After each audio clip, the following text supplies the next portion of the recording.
Just imagine our faces when we rolled up and saw this police in the parking lot. We were like, yo. Both kind of were low-key panicking, but we couldn't panic too much because then we knew that we was gonna get caught.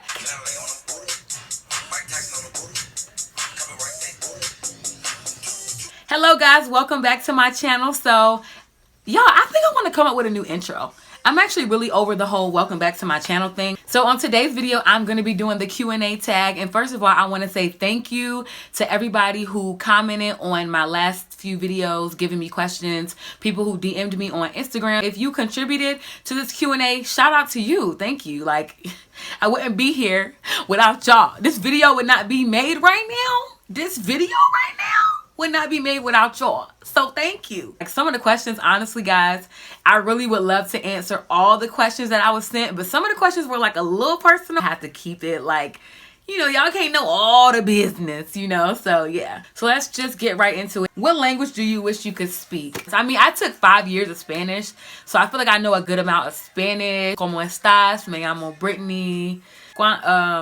Yo tengo, oh Lord, how old am I? Tengo 24 años. There we go. Do you watch other content creators? If so, who are your favorites? Yes, Adam. The first person would definitely have to be Jessica's Walk-In Closet. Like, y'all should already know now. Like, Jessica is bae. I absolutely love her channel. She has a really dope blog site. I commend fashion vloggers and bloggers because you have to be creative on a consistent basis, you know? So I just think that's really dope and it takes skill. So yes, shout out to you, Jessica, once again, and thank you for always being so supportive. Next person would definitely have to be Yema. I absolutely love her channel. First of all, her editing is bomb. Like, her editing is so freaking poppin'. She's also a very creative YouTuber, and I really love her intro. Like, I feel like remember how at the beginning when I was telling you guys that I want a really catchy intro for my videos, but her intro is always grab a seat, grab a popcorn, because you're about to be what? Entertained. No, but I just think that's really cute. And then she's just like very sweet, and I could tell that she has a very genuine spirit. So yeah, she's another one of my favorites. Adana and David, I love watching their videos. Like, I don't know what it is about like family and like life vlogs, but it just really gives me life. Watching other people's videos gives me motivation to see what I need to work on and what I can do better at. So yes, I spend a lot of time. That's what honestly, I spend most of my time on YouTube, seriously. And what's the most embarrassing childhood memory that you have? I would never forget this time when I was living, this was in my old neighborhood. I was in 9th grade. And it was me and my best friend, and there was a guy that I had a crush on back then, and we were at the park, you know, and you know how when you sit on a swing and you're swinging like, you know, really high, you know, some people were able to like jump off the swing and like land and be fine. Well, I was never that person. This one particular time, I was outside, and like I said, remind you guys, my crush was outside at the time when this happened, and I was swinging, and apparently I was swinging so high, I don't know how, but my body just completely left the swing, and I went flying into the air, like soaring. I'm talking about like airplane status. Went up, then it went down. I laid on that ground for like 2 minutes. I did not get up. I did not move. I was so embarrassed, especially because my crush was sitting right there. And he was laughing. He was laughing. He did help me up. He helped me up. And when he helped pick me up, he pulled the wood chips out of my hair. Like, I never wanted to show my face again after that moment. What advice would you give your younger self? I feel like 6th grade was the time where I really kind of feel like I started like finding myself and like really caring about how I look. That's also when I started my locks. So I think if I could tell myself anything, it would just be to just be confident and not really care about what other people think, because I was bullied a lot. Bullied for big lips. I was bullied because my hair wasn't really that long. Like, back then when I first started my locks, my hair was like this. Like, that really had an effect on my self-esteem. So if I could tell my younger self anything, it would really just be, don't be worried about what others think, because honey, when you get 24, the glow up is gonna be trill, okay? It's gonna be spopping, okay? Have you ever felt like taking your locks out? For as long as I've had my hair, I've never had the urge to take my hair out until this year. I don't know if it's because I've been watching so many women who are like loose natural on, you know, YouTube and Instagram and things like that. And it's really been kind of like, I won't say that it's made me want to take my hair out, but it's more of a thing like I wonder how I would look with natural hair. And some like, well, loose natural hair rather, because I am considered natural, but I'm just curious to know like what type of girl would I be if I didn't have locks? Like would I be like a weave slayer? Would I be permed? Would I be, you know, loose natural? Favorite TV show as a child? Definitely Proud Family. You and me will always be tied. Family every single day and night. Ay, even when you start to acting like a fool, you know I'm loving every single thing I do. I would also say that's it's the future I can see. It's the mysterious me, yeah. Yep, that's me. Favorite thing about yourself and why? I guess it really depends. If we're speaking in reference to like physical, I would say my favorite is probably my hair, to be honest, just because of the fact that I feel like I can be so versatile. I feel like my hair has always been one thing that's made me like stand out. My favorite thing about myself, I guess you can say like character wise, I care a lot about people, and I guess that can be like, some people can look at that as like a blessing and a curse. I have a big heart, and sometimes that can be taken advantage of, you know, depending on the situation, depending on the people that you run into. I don't like to see other people struggling. I don't like to see other people sad. I have a natural spirit to just want to gravitate toward like helping and giving myself to other people. So yeah.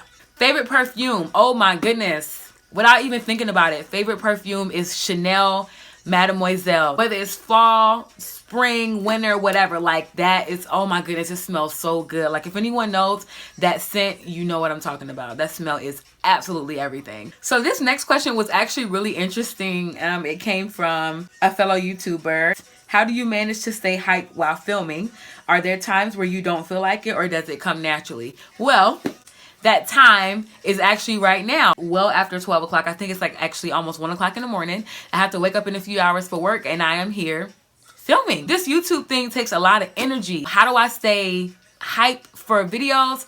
I would say like right now, I don't know if y'all can hear, but I have like music playing from my computer right now. That always helps put me in the mood. My main goal when I'm, you know, on YouTube and I'm creating videos for you guys is to just try my best to show my personality through the camera. Also, like writing my notes down and stuff like that, that always helps me like make me more comfortable in front of the camera. So that might be why I come off as being like really hyper, but believe it or not, I'm still not even 100% used to like just sitting in front of the camera and recording, like honestly.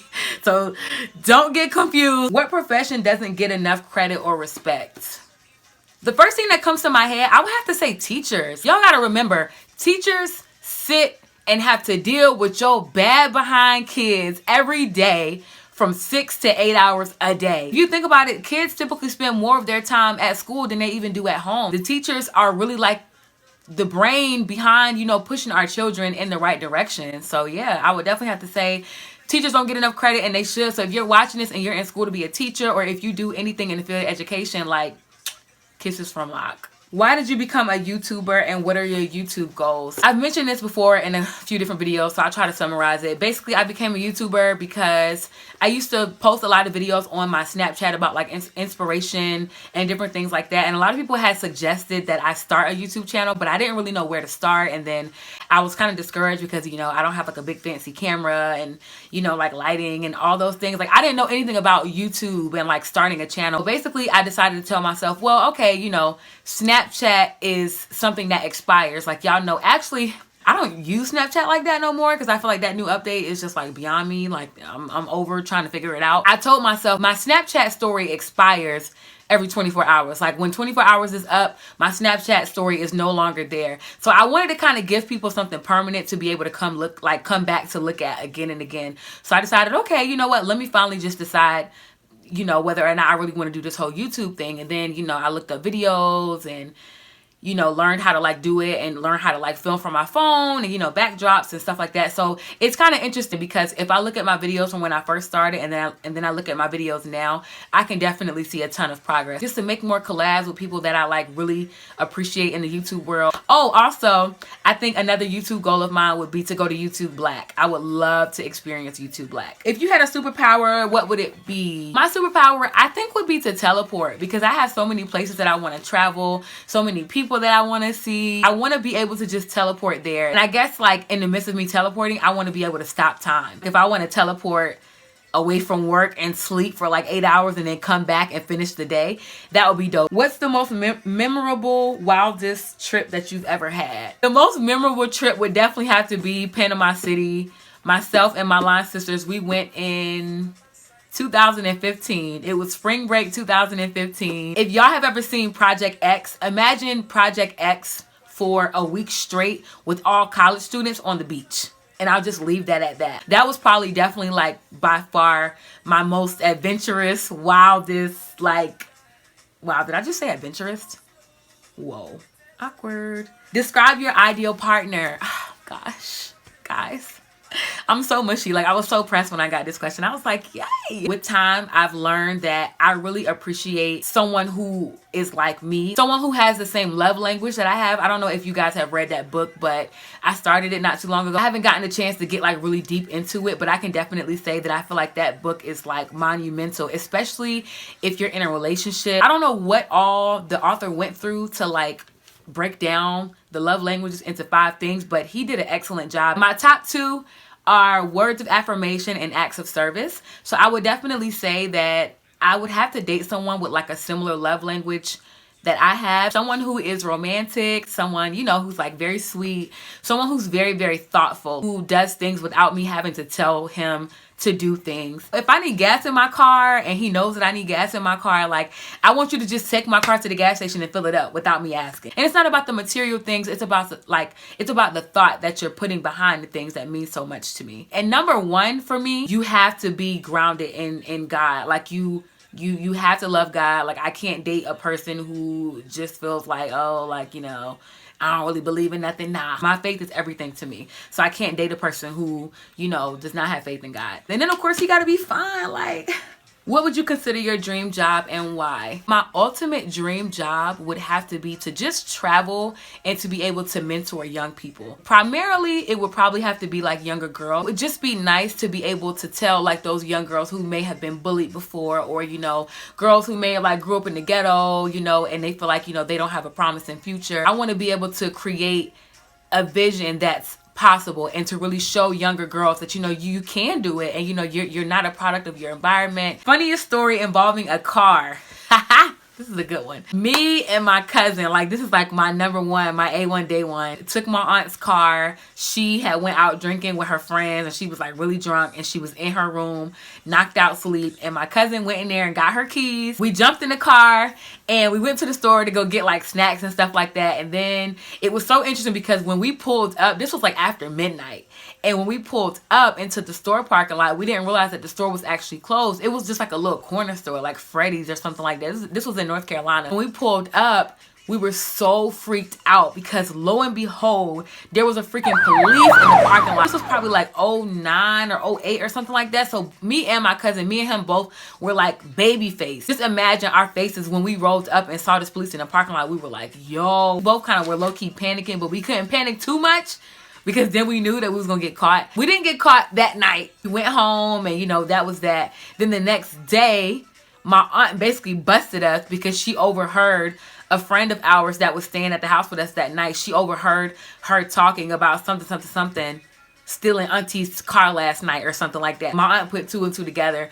We got busted. We got labeled the car thieves for the whole summer. It was a mess, but yeah, that was probably like my funniest moment involving a car. What is your favorite song currently? I got a couple. Yeah, show y'all. Do you ever wonder what if? Hey, do you ever wonder what if, baby? You trying to get my attention. I see you throwing shade in your mentions. We had dreams of buying mansions. Girl, it could have been you sharing these lessons. Hey, girl, I want to see you. I throw a little money if you twerk. I don't really think you can twerk.